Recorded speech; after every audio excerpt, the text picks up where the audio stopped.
এজেন্সিগুলোর প্রতারণা। কম্বোডিয়া এবং লাওসের ইকোনমিতে খুব ভালো অবস্থাতে সেটা না, যেই কাজের কথা বলে ভিসা দিয়ে নিয়ে গেছে সেখানে তাকে ওই কাজ দিচ্ছে না। বিদেশ এই শব্দটি আমাদের সমাজের অনেকের কাছেই এক জাদুর কাঠির মতো।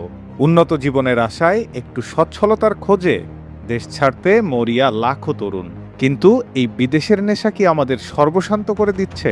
একটু ভেবে দেখুন, কম্বোডিয়া, উগান্ডা, সুদান বা রুয়ান্ডার মতো দেশগুলো, যেগুলো অর্থনৈতিক বা অবকাঠামোগতভাবে বাংলাদেশের চেয়ে খুব বেশি উন্নত নয়, সেখানে গিয়ে আসলে কি কাজ করছেন আমাদের কর্মীরা? এটি কি সত্যিই কোনো কাজের সুযোগ, নাকি ভয়ঙ্কর এক আন্তর্জাতিক মানব পাচার ও প্রতারণার ফাঁদ?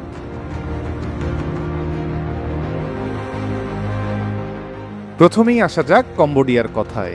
সম্প্রতি উদ্ধার পাওয়া ভুক্তভোগী ও বিভিন্ন আন্তর্জাতিক গবেষণার তথ্য বলছে, কম্বোডিয়ায় যাওয়া বেশিরভাগ বাংলাদেশি কর্মী ভয়ঙ্কর সাইবার দাসত্বের শিকার হচ্ছেন। দালাল এবং কিছু অসাধু রিক্রুটিং এজেন্সি লোভনীয় বেতনে কম্পিউটার অপারেটর বা ডাটা এন্ট্রির ভুয়া চাকরির প্রলোভন দেখিয়ে 5 থেকে 6 লাখ টাকার বিনিময়ে তরুণদের সেখানে পাঠায়।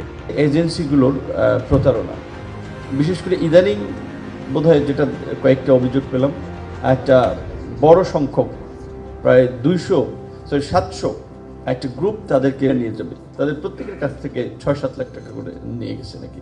কিন্তু সেখানে পৌঁছানোর পরই বদলে যায় দৃশ্যপট। ওয়ার্ক ভিসার বদলে তাদের ট্যুরিস্ট ভিসায় নিয়ে যাওয়া হয় এবং বিমানবন্দর থেকেই পাসপোর্ট ও নথিপত্র কেড়ে নেওয়া হয়। এরপর তাদের আক্ষরিক অর্থেই বিক্রি করে দেয়া হয় দুর্ভেদ্য সব স্ক্যাম কম্পাউন্ডে বা সাইবার প্রতারণা চক্রের কাছে। সেখানে পাহারাদারদের পাহারায় তাদের দিনে 14 থেকে 20 ঘন্টা পর্যন্ত জোরপূর্বক কাজ করানো হয়। কাজটা আসলে কি? অনলাইনে ভুয়া প্রোফাইল তৈরি করে ইউরোপ, আমেরিকার মানুষদের প্রেমের ফাঁদে ফেলা এবং ক্রিপ্টোকারেন্সিতে ভুয়া বিনিয়োগের নামে টাকা হাতিয়ে নেয়া, যাকে বলা হয় পিগ বুচারিং স্ক্যাম। কেউ এই প্রতারণা করতে অস্বীকৃতি জানালে বা টার্গেট পূরণ করতে ব্যর্থ হলে তাদের ওপর নেমে আসে অমানসিক নির্যাতন।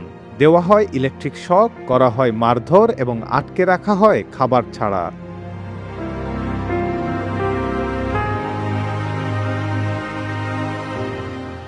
অন্যদিকে উগান্ডা, সুদান বা রুয়ান্ডার মতো আফ্রিকার দেশগুলোতে যাওয়ার প্রবণতাও ভাবিয়ে তোলার মতো। বাংলাদেশ সরকার একসময় আফ্রিকার দেশগুলোতে কৃষিখাতে শ্রমিক পাঠানোর সম্ভাবনা নিয়ে আলোচনা করেছিল ঠিকই, কিন্তু এর সুযোগ নিয়ে দালাল চক্র বাংলাদেশের সাধারণ মানুষকে বিভ্রান্ত করেছে। অনেকেই প্রশ্ন করেন, আমাদের চেয়ে সমপর্যায়ের বা গরিব দেশে গিয়ে আসলে কি লাভ আমাদের? উত্তর হলো, অধিকাংশ ক্ষেত্রেই এটি একটি মরীচিকা। দালালরা মূলত আফ্রিকাকে ইউরোপে ঢোকার ট্রানজিট রুট হিসেবে ব্যবহার করার মিথ্যা স্বপ্ন দেখিয়ে শ্রমিকদের অবৈধ পথে সেখানে নিয়ে যায়।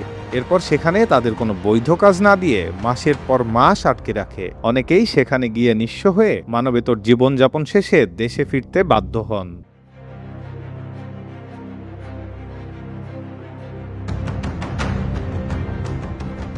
বিদেশের এই অন্ধ নেশা আজ আমাদের তরুণ সমাজকে আক্ষরিক অর্থেই ধ্বংসের মুখে ঠেলে দিচ্ছে। কেবল যে কোনো মূল্যে বিদেশ যাওয়ার মোহে পড়ে পরিবারগুলো ভিটেমাটি বিক্রি করে পথে বসছে। কম্বোডিয়ায় বিক্রি হওয়া বা আফ্রিকায় হারিয়ে যাওয়া কখনোই আমাদের গন্তব্য হতে পারে না। গন্তব্য দেশ ও কাজের সত্যতা সম্পর্কে নিশ্চিত না হয়ে এক পা বাড়ানো উচিত নয়। তা না হলে এই রঙিন স্বপ্ন চিরস্থায়ী দুঃস্বপ্নে পরিণত হবে। অভিক চক্রবর্তী, চ্যানেল 24।